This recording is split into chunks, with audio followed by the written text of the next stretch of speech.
Sinusitis, मुझे sinus की problem है। ये लाइन यूज़ की जाती है बाय लेमैन जिनको साइनोसाइटिस की प्रॉब्लम होती है। तो आज हम जानेंगे कि ये साइनस की प्रॉब्लम क्या है, इसके कॉज क्या हैं, सिम्टम्स क्या हैं, then the treatment. Welcome to my channel doctor Nuneet homeopathic clinic Mohali. I am doctor Nuneet having clinic in phase 3B1 Mohali. If you are new to my channel, please subscribe my channel. If you like my video, please press the like button. चलो शुरू करते हैं कि ये sinus होता क्या है। हमारे जो स्कल बोन है उसमें 4 साइनसेस होते हैं: frontal sinus, maxillary sinus, ethmoid sinus and the sphenoid sinus. These are the air cavities. ये एयर कैविटीज होती है जिसके अंदर एक म्यूकस लाइनिंग होती है, एक झिल्ली होती है बारीक, जो कि प्रोटेक्ट करती है हमारी आइज़ को, नर्व्स को, और ये जो हम नोज़ के थ्रू एयर इनहेल करते हैं उसको ह्यूमिडिफाई करती है और इसको वार्म करती है। एक तरह का ये इंसुलेटर का काम करते हैं और एक तरह का ये कुशन का भी काम करते हैं to protect the face from injury. तो जब इनमें क्या होता है कि जो म्यूकस मेम्ब्रेन है, एक झिल्ली होती है पतली, एक लिक्विड स्क्रीट करती है जिसमें कि हमारे इम्यून सिस्टम के सेल्स होते हैं, मैक्रोफेजेस, इओसिनोफिल्स, लिम्फोसाइट्स, इससे ये बना होता है लिक्विड। तो ये हमें इन्फेक्शन से प्रोटेक्ट करता है।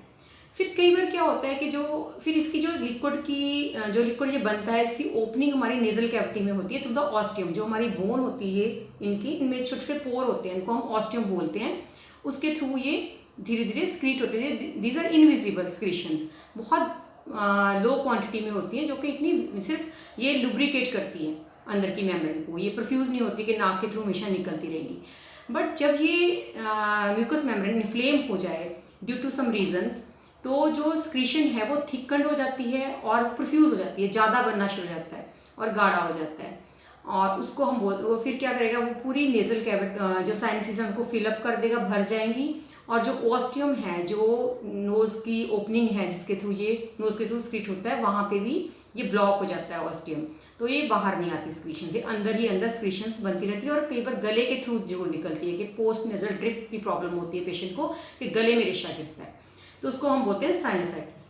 और ये होता 3 तरह का है: एक्यूट, सब एक्यूट एंड क्रॉनिक। एक्यूट तो होता है कुछ दिन रहा, जैसे 1 day to 7 days, और सब acute from 1 week to 3 months। And chronic जो होता है वो फॉर ईयर्स लास्ट लॉन्ग करता है, कि कुछ सालों से ये प्रॉब्लम है, 1 साल, 2 साल, 3 साल हो गए सफरिंग फ्रॉम साइनसाइटिस। तो ये through CT scan you can diagnose the problem कि किस साइनस में प्रॉब्लम है। फ्रंटल साइनस में है, अगर फोरहेड में पेन कंप्लेंट कर रहा है patient, and it is frontal sinus infected. अगर यहाँ पे पेन है और जॉ में पेन है, देन मैक्सिलरी साइनसाइटिस की प्रॉब्लम है। अगर यहाँ पे है तो इथमॉइड साइनस इन्फ्लेम्ड है, यहाँ पे है तो सिफिनाइडल साइनस की प्रॉब्लम है। According to the location we can diagnose through the symptoms और थ्रू द सिटी स्कैन के कौन सा साइनस इन्वॉल्व है। कई बार क्या होता है कि पूरे सारे साइनसेस इन्वॉल्व होते हैं।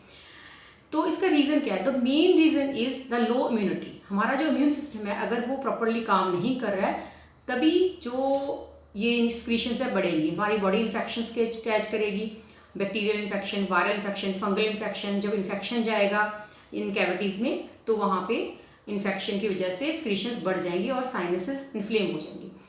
Main cause is the low immunity. Second, अगर किसी को एलर्जीज की जनरली वो भी उसका रीज़न भी लो इम्यून सिस्टम के एलर्जीज हैं, छींकने की प्रॉब्लम है, नेज में पॉलिप है, नाक की हड्डी टेढ़ी है, या नाक में कोई और ग्रोथ हो रही है, कोई फाइब्रस ग्रोथ हो रही है, तो ये भी क्या करती है कि साइनसेस की प्रॉब्लम को क्रिएट कर सकती है।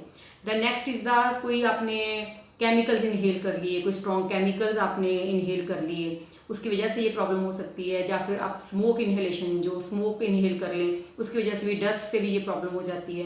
तो ये कई तरह के रीजंस हैं जिसकी वजह से ये साइनस की प्रॉब्लम हो सकती है। तो सिम्टम्स मेनली क्या होते हैं? फेस में पेन होना, फोरहेड में पेन होना, जॉ में पेन होना, लथार्जिक, ड्राउजीनेस, सुस्ती रहना, बिकॉज एयर प्रॉपर पास नहीं करती, देन सुस्ती पड़ती है। और कई बार जो एक्यूट कंडीशन में फीवर भी आता है और वीकनेस बहुत ज़्यादा होती है। तो ये सारे सिम्टम्स होते हैं साइनसाइटिस के। तो उसके साथ जो एसोसिएटेड कंप्लेंट्स हैं, अगर एलर्जीज भी हैं साथ में, पॉलिप भी है, तो उसकी वजह से नाक बंद होना, छींके आना, आपको गले में जो पोस्ट नेजल, जैसे गले में रेशा गिरता है उस वजह से गले में खराश रहना, इस तरह के सिम्टम्स आते हैं। Then comes the treatment part. तो सबसे पहले इसका हम जानते हैं कि ट्रीटमेंट क्या है। अगर सिर्फ सिम्टम्स को रिलीव करना है तो उसके लिए स्टीम इनहेलेशन है कि आप स्टीम ले सकते हो, उससे थोड़ा सा आपका कंजेशन खुल जाएगा, बट वो फिर अगले दिन रीअपीयर होएगा। तो वो that is not a permanent solution. Hydration, पानी पीना, उनके पानी पीने से जो हमारे टॉक्सिन्स है बॉडी के फ्लश आउट करते हैं, बैक्टीरियल वायरल इन्फेक्शंस वो फ्लश आउट करते हैं, तो हमें हाइड्रेटेड रहना है। बाकी इम्यून, थर्ड इज़ द जो मेन कॉज है the decreased immunity, immune system जो हमारा लो है, उसमें हमें जो है विटामिन डी प्रॉपर क्वांटिटी में हमें हमारी बॉडी में प्रॉपर लेवल उसका चाहिए। अगर विटामिन डी लो है, विटामिन सी का लेवल लो है बॉडी में, तो वो भी ये इन्फेक्शन को एग्रावेट करेगा। तो उसको हमने वो ये सब डाइट में इंक्लूड करनी है, न्यूट्रिशियस डाइट लेनी है। And to boost the immunity, homeopathy is the number 1 pathy. Homeopathy में ऐसी दवाइयाँ होती हैं जो आपके इम्यून सिस्टम को स्ट्रॉन्ग करती हैं। वही जो ये मेरा जो वे है that is a constitutional treatment, I am doing the classical homeopathy के पूरा कॉन्स्टिट्यूशन लेके, द कॉज लेके कि इम्यूनिटी लो क्यों हुई है, और कि हर चीज़ का दुनिया में कुछ भी होता है तो उसका कारण होता है। अगर आपका इम्यून सिस्टम भी लो हुआ है तो उसके पीछे कोई ना कोई रीज़न होएगा। तो कोई भी तरह के रीज़न हो सकते हैं, मेंटल कॉजेज़, फिजिकल कॉजेज़, कोई भी सिचुएशंस हो सकती है जिस वजह से इम्यून सिस्टम लो हो गया। तो उसको लेके सारा कॉज लेके और कॉज की वजह से जो इफेक्ट्स आए हैं, क्या सिम्टम प्रोड्यूस कर रहा है आपका लो इम्यून सिस्टम, आपको क्या सिम्टम्स हैं साइनस के, उसके अकॉर्डिंगली, जैसे कि मैं एग्जांपल लेती हूँ, जैसे सिलिशिया का पेशेंट है, उसको बहुत एंजाइटीज़ होती हैं बिफोर एग्ज़ाम, कोई इंटरव्यू है उससे पहले बहुत एंजाइटी होती है, और ये एंजाइटीज़ करके उसका इम्यून सिस्टम लो हो जाता है, और उस वजह से जो कि सारे साइनसेस इन्वॉल्व हो जाते हैं, और उसको ठंड बहुत लगती है, कॉन्स्टिपेशन, जो स्टूल है उसको हार्ड होएगा बहुत ज़्यादा, उस केस में सिलिशिया दी जाती है। देन बच्चों में कार्सिनोसिन कल्केरिया का मेडोराइनम बहुत अच्छा काम करती है। कईयों को एडेनॉइड्स होते हैं, बच्चों को नाक में एडेनॉइड्स की ग्रोथ हो जाती है, उसके बाद भी ये छींके बार बार होना, जुकाम बार बार लगने की वजह से साइनस की प्रॉब्लम डेवलप हो जाती है। तो उसके अकॉर्डिंगली कार्सिनोसिन, मेडोराइनम, कल्केरिया का दीज 3 मेडिसिन आर वंडरफुल। और लाइक काली बाई में क्या होता है कि जो डिस्चार्जेस होते हैं, गले में रेशा गिरेगा, बहुत स्टिक्की होएगा, वॉश वेशन के साथ भी वो चिपक जाता है, इस तरह से येलो कलर का स्टिक्की डिस्चार्ज उसको होएगा पेशेंट को, इसमें काली बाई अच्छा काम करती है। और वो लोकलाइज्ड पेन होता है, जैसे क्वाइन का एरिया होता है ना, उस तरह का एक लोकलाइज्ड एरिया में पेन होता है, यहाँ पे कहीं भी जो भी साइनस इन्वॉल्व है। तो इस तरह से डिफरेंट सेट ऑफ मेडिसिन है फॉर डिफरेंट कंडीशंस। तो if you are suffering from sinusitis, you must take care of yourself, you must go for homeopathy, that is the best solution for this problem. You can consult me also at my number 9815913722. I hope you will find some information about this problem कि मुझे sinus हो गया है, sinus की problem है। If you want my help, you can call me. Thank you so much.